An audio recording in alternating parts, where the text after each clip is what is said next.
भगवद गीता के क्या मतलब, क्या बताते हैं हम? पर्पस। भगवद गीता का प्रयोजन क्या है? ज्यादातर लोग क्या बोलते हैं कि भगवद गीता का प्रयोजन क्या है? कर्म किए जाओ। है भगवान अर्जुन को प्रेरित कर रहे हैं कि युद्ध कर, लड़, ड्यूटी कर अपनी। परंतु इस श्लोक में तो भगवान जो कह रहे हैं उससे ऐसे लोगों का क्या होने वाला है? सोच का तहस नहस होने वाली है। तो पहले तो अनुवाद पढ़ते हैं, देखते हैं भगवान क्या कह रहे हैं। अथा हे अर्जुन, पहले मैं श्लोक का अनुवाद पढ़ूंगा, ध्यानपूर्वक सुनिए। अथा हे अर्जुन, अपने सारे कार्यों को मुझ में समर्पित करके मेरे पूर्ण ज्ञान से युक्त होकर, लाभ की आकांक्षा से रहित, स्वामित्व के किसी दावे के बिना तथा आलस्य से रहित होकर युद्ध करो। आखिरी में आया युद्ध करो कि श्लोक के शुरुआत में भगवान शुरू करते हैं कि युद्ध करो। है मयि सर्वाणि कर्माणि, सर्वाणि कर्माणि, शुरुआत तो इससे करें।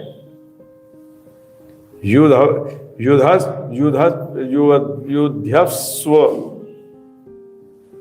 विगत ज्वरा, लड़ो, युद्ध करो।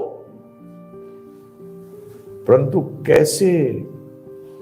युद्ध करने के लिए युद्ध करो, अपनी कर्तव्य पूर्ण करने के लिए युद्ध करो, या अपनी चेतना बदलकर युद्ध करो। कौन सी चेतना के साथ युद्ध करो?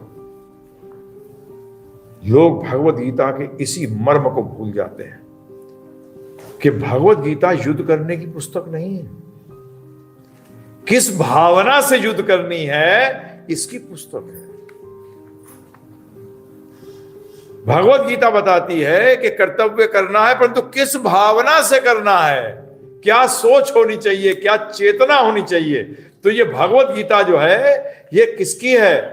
ये चेतना को बदलने की पुस्तक है कि जीना तो पड़ेगा, परंतु किस भावना से जीना पड़ेगा। देखना तो पड़ेगा, परंतु किस भावना से देखना पड़ेगा। सूंघना तो पड़ेगा, परंतु किस भाव से सूंघना पड़ेगा। सुनना भी पड़ेगा, परंतु किस भाव से सुनना पड़ेगा।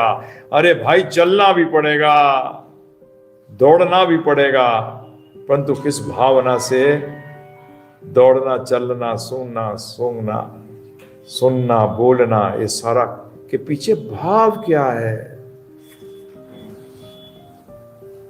परंतु लोग भावना को बदलने की जगह कार्य बदलवाते हैं सिर्फ। जैसे कि नॉन वेज मत खाओ, वेज खाओ,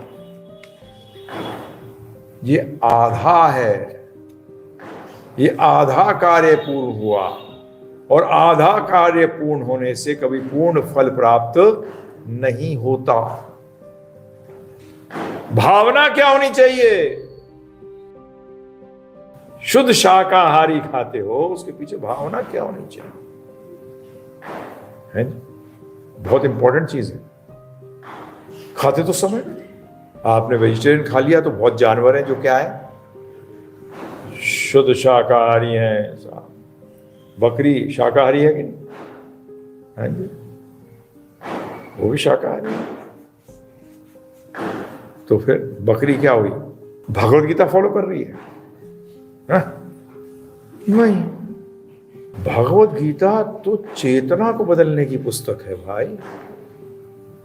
सोच विचार, कैसे, क्या सोचो, कैसे सोचो, किस सोच से कार्य करो। और यहां भगवान, जब ये भगवत प्रभुपाद जी ने क्या कहा, यह श्लोक भगवत गीता के प्रयोजन को स्पष्टतया इंगित करने वाला है। तो क्या करोगे? पहली चीज, अपने सारे कार्यों को मुझ में समर्पित करके। क्या सारे कार्य किसको समर्पित करके? क्या मतलब है इसका? कब होगा ऐसा? सारे कार्य भगवान में समर्पित कब होंगे? बताओ। इसी में उत्तर है, स्वामित्व के किसी दावे के बिना।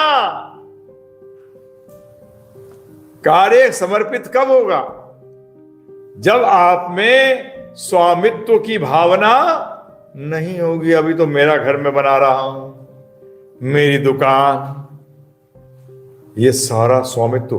क्योंकि जब स्वामी होते हो तभी तो भोग आता है। समझ लीजिए, हम एक अच्छे इंसान की बात कर रहे हैं साहब। थर्ड क्लास लोगों के लिए भगवद गीता नहीं है। पहला अध्याय पढ़ो जब भगवद गीता का, पहले अर्जुन की स्थिति पे, उस स्थिति पे तो आओ जहां कि तुम्हें डिसऑनेस्टी को छोड़ो। किसको छोड़ो? बेईमानी को। जो लोग बेईमान हैं उनके लिए भगवद गीता नहीं है। उनके तो अगले जन्म इतने बुरे होने वाले हैं कि वो सोच भी नहीं सकते।